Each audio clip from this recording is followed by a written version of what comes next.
Olá, sejam bem-vindos de volta ao canal Viagem Espacial. Queremos agradecer a todos que estão se inscrevendo e compartilhando o canal. Peço a vocês que continuem dando aquele like e ativando o sininho das notificações para receber novos conteúdos, pois todos os dias compartilhamos novos vídeos.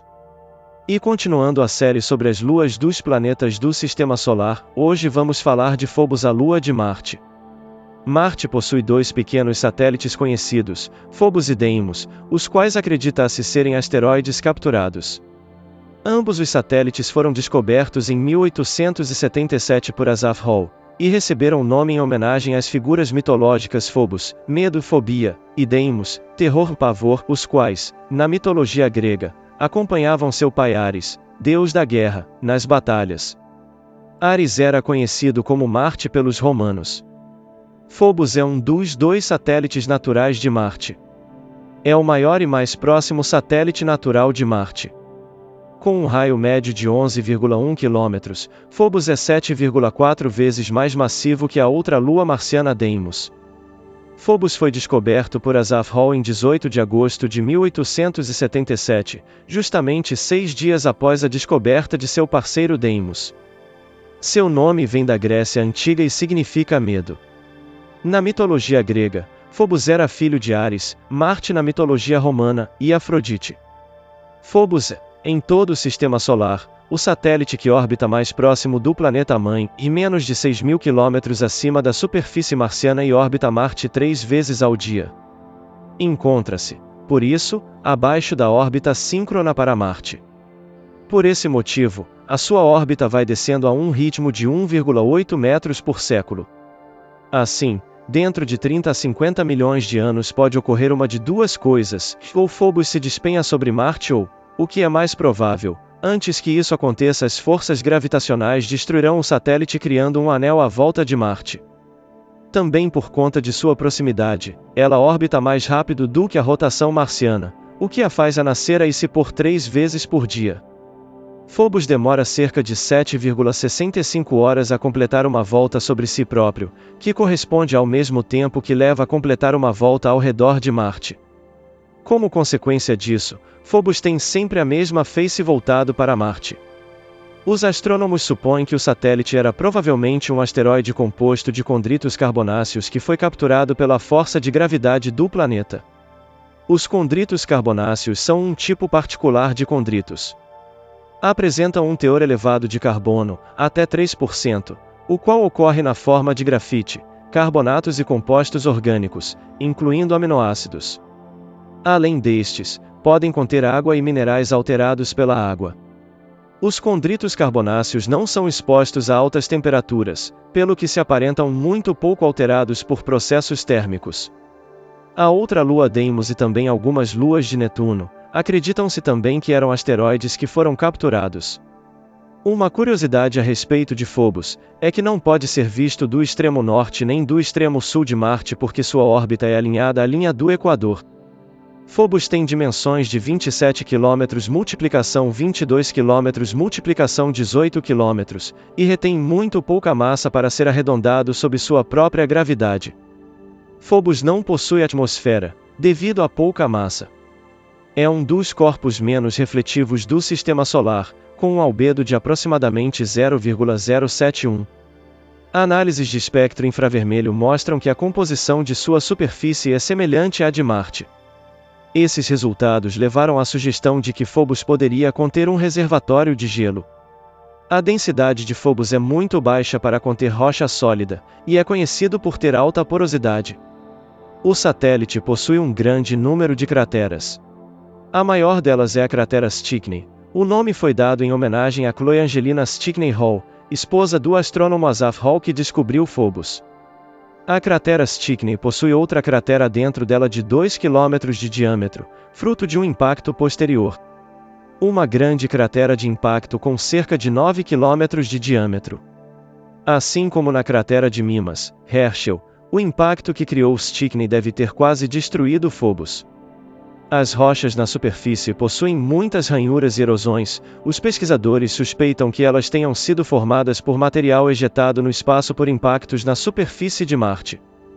Foram feitas muitas tentativas para observar possíveis anéis de poeira em Phobos, mas até agora todas falharam.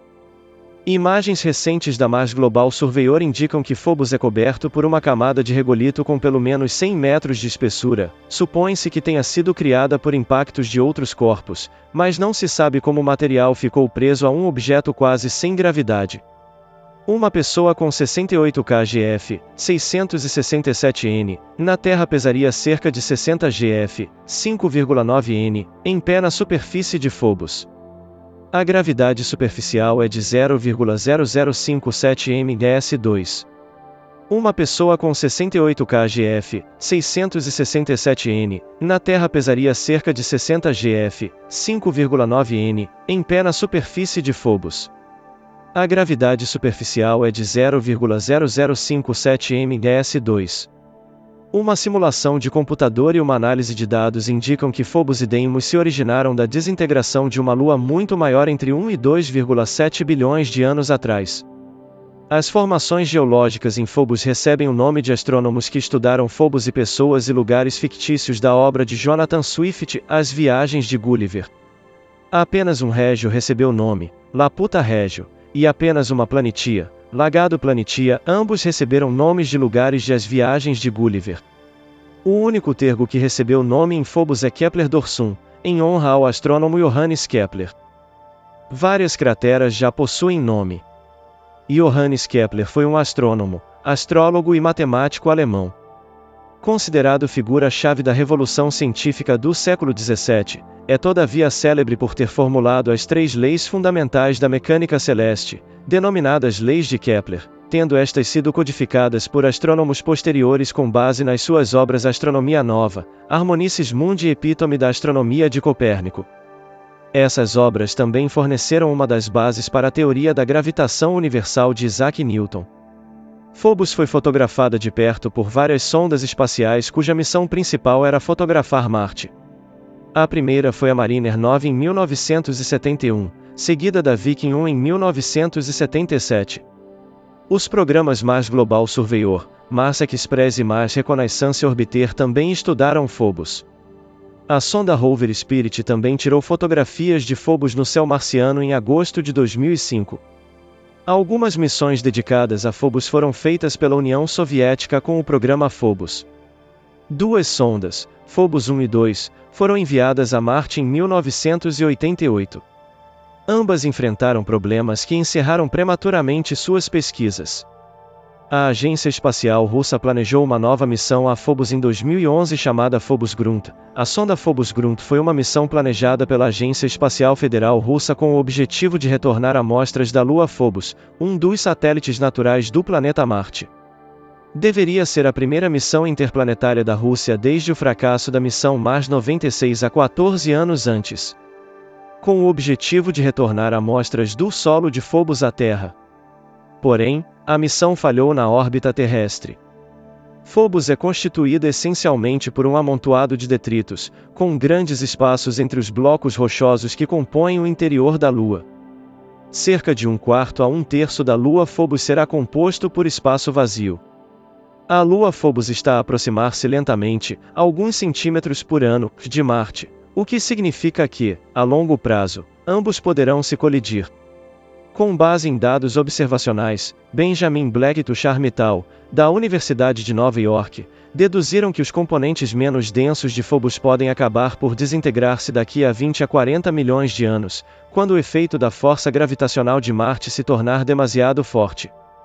Dispersos, os componentes poderão em seguida formar um anel em torno do planeta. O trânsito de Phobos através do Sol visto de Marte acontece quando Phobos passa diretamente entre o Sol e um determinado ponto na superfície de Marte. Durante um trânsito, Phobos pode ser visto a partir de Marte como um disco escuro se movendo rapidamente ao longo da face do Sol. Ao mesmo tempo, a sombra penumbral de Phobos se move pela superfície marciana. Este evento poderia também ser referido como um eclipse anular particularmente rápido do Sol por Phobos. O trânsito de Phobos em Marte geralmente dura apenas 30 segundos ou por volta disso, devido ao seu rápido período orbital de aproximadamente 7,6 horas. Devido ao fato de Phobos orbitar bastante próximo a Marte, alinhado com o Equador, Trânsitos de Phobos ocorrem em algum lugar em Marte na maioria dos dias marcianos no decorrer de um ano. Sua inclinação orbital é de 1,08 graus, portanto a latitude de sua sombra projetada na superfície de Marte mostra uma variação sazonal, se movendo de 70,4 graus S a 70,4 graus N de volta novamente, no decorrer de um ano marciano. Phobos se encontra tão próximo que não é possível avistá-lo a sul de 70,4 graus S ou norte de 70,4 graus N, por alguns dias no ano. Sua sombra erra inteiramente a superfície e se projeta a norte ou a sul de Marte.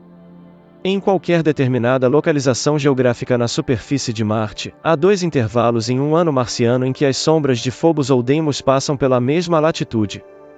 Durante cada um desses intervalos, por volta de meia dúzia de sombras de Phobos podem ser avistadas por observadores em determinada localização geográfica, comparado a 0 ou 1 dos trânsitos de Deimos. Trânsitos de Phobos no hemisfério norte acontecem por volta do equinócio de outono ou do equinócio de primavera. Mais distante do Equador, eles acontecem próximo do solstício de inverno.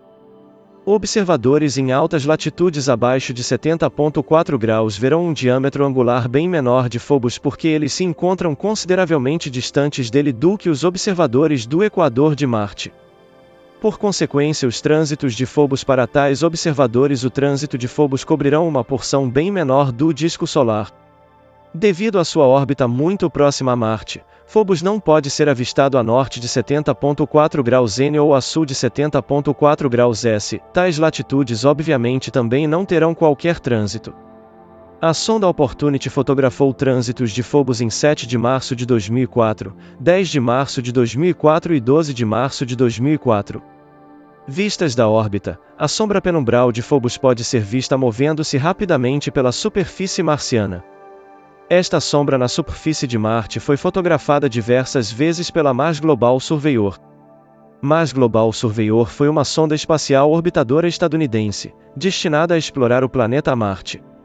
Desenvolvida e operada pela NASA e pela Jet Propulsion Laboratory, foi lançada em 7 de novembro de 1996 através de um foguete lançador Delta II a partir da estação da Força Aérea de Cabo Canaveral, Flórida.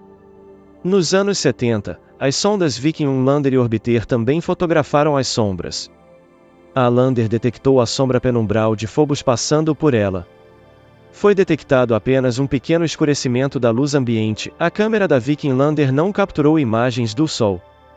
A sombra levou aproximadamente 20 segundos para passar sobre o veículo, movendo-se a aproximadamente 2 km por segundo. A sombra foi capturada simultaneamente pela Viking 1 Orbiter, o que permitiu localizar a posição do veículo nas imagens do satélite. Imagens muito mais detalhadas foram obtidas com a aterrissagem da Mars Global Surveyor em 1997 a sua câmera de alta precisão Mars Orbital Camera. Uma destas imagens foi obtida em 26 de agosto de 1999 e nela a sombra é mostrada em alta resolução. Esta imagem fez parte do comunicado de imprensa da NASA em 1º de novembro de 1999. Dando os valores das coordenadas de longitude, latitude e altitude IF em 310.8, 10.9, 0 na JPL Horizons, vê-se que tempo previsto para o meio do trânsito era 4 horas 0 minuto e 36 segundos, em perfeito acordo dentro da margem da determinação da latitude e longitude exata do centro da sombra. Era por volta de 14 horas e 41 minutos no horário marciano local e a altitude do Sol era de 46,5 graus acima do horizonte. A JPL Horizons também mostra que em 26 de agosto de 1999 a distância entre a Terra e Marte é 9,6 minutos-luz. O rover Perseverance, da NASA, capturou, recentemente, belas imagens de Phobos quando essa se eclipsou com o Sol. Do ponto de vista de possíveis organismos vivos na superfície de Marte, o evento pode ter sido mais ameaçador, visto que a Lua se chocará contra o solo marciano um dia. Phobos é a lua mais próxima de Marte enquanto ela se aproximará cada vez mais do planeta vermelho até se colidir com ele. A outra lua, Deimos, se afasta cada vez mais do planeta, até que, um dia, deixará sua órbita. Phobos está se aproximando de Marte a uma taxa de 1,8 metros a cada 100 anos. A essa taxa, ela vai bater em Marte em 50 milhões de anos, ou se quebrar em um anel. Phobos também foi registrada pelo telescópio espacial Hubble em 2016, quando o planeta vermelho chegou à sua aproximação máxima da Terra. Naquele ano, o Hubble capturou 3 exposições ao longo de 22 minutos, revelando o movimento de Phobos ao redor de Marte. Se um astronauta estivesse na superfície do planeta, ele teria que olhar para a direção oeste para ver a Lua nascendo. Este pequeno satélite natural fica a apenas 6.000 quilômetros acima da superfície marciana, sendo a Lua mais próxima do seu planeta em todo o Sistema Solar. Para comparação, considere que a Terra e nossa Lua ficam separadas por 384.400 quilômetros, em média. Além disso, Phobos leva apenas 7 horas e 39 minutos para completar uma órbita por Marte, enquanto a rotação do planeta demora 24 horas e 40 minutos para acontecer. Por isso, é possível ver este satélite natural nascendo no céu marciano 3 vezes por dia. Chegamos ao final do vídeo de hoje, agradecemos a todos por assistirem nossos conteúdos. Muito obrigado.